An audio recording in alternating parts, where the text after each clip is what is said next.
क्या आप तैयार हैं एक और खौफनाक कहानी के लिए? अगर आप भी हॉरर स्टोरीज के शौकीन हैं, तो इस वीडियो को लाइक करें, चैनल को सब्सक्राइब करें और घंटी के आइकन को दबाना न भूलें, ताकि आपको हर नई कहानी का अपडेट मिल सके। आज हम आपको सुनाने जा रहे हैं एक ऐसी कहानी जिसे सुनकर आपकी रूह कांप जाएगी। तो बिना किसी देरी के शुरू करते हैं। ड्रैकुला का खौफनाक महल। गहरी रात थी। आसमान में बादल घुमड़ रहे थे और बिजली कड़क रही थी। तेज हवा के झोंके पेड़ों को झकझोर रहे थे। इसी रात राजू, अमित और सुरेश अपने बाइक ट्रिप के दौरान एक सुनसान गांव में पहुंचे। गांव का माहौल अजीब था। चारों ओर सन्नाटा, घरों की टूटी फूटी खिड़कियां और लोगों के चेहरों पर डर।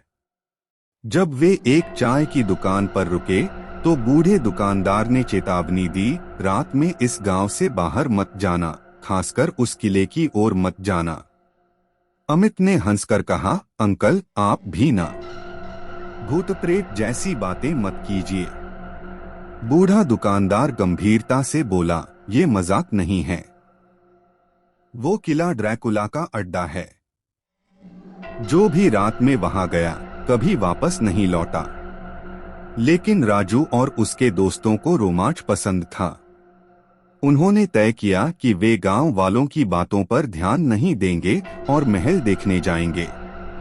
आधी रात के करीब तीनों दोस्तों ने टॉर्च उठाई और किले की ओर बढ़ने लगे।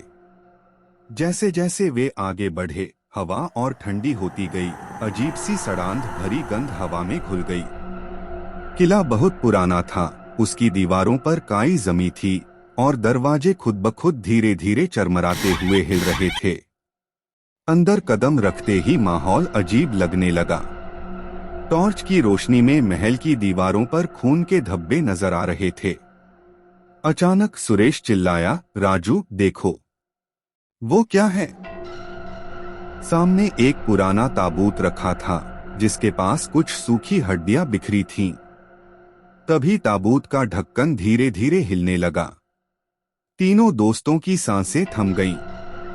ताबूत के अंदर से एक भयानक कंकाल जैसी आकृति निकली।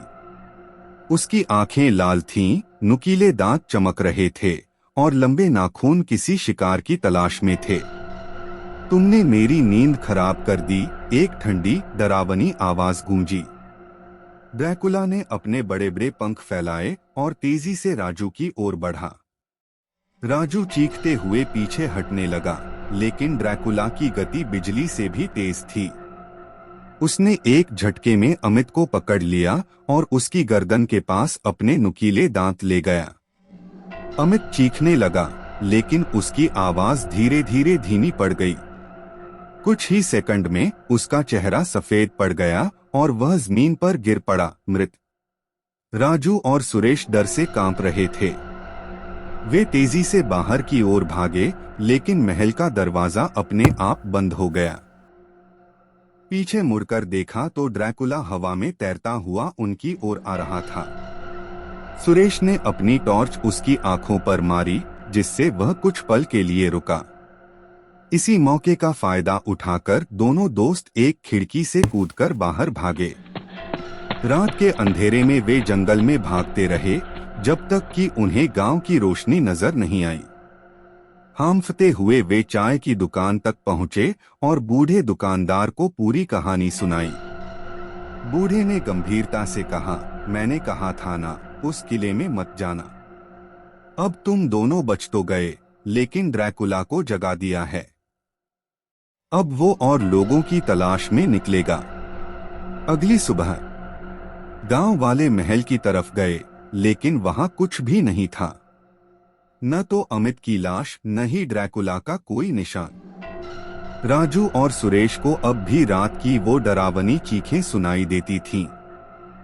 अगर आपको ये कहानी पसंद आई हो, तो इसे लाइक, शेयर और सब्सक्राइब जरूर करें। ऐसी ही डरावनी कहानियों के लिए हमारे साथ जुड़े रहें। धन्यवाद।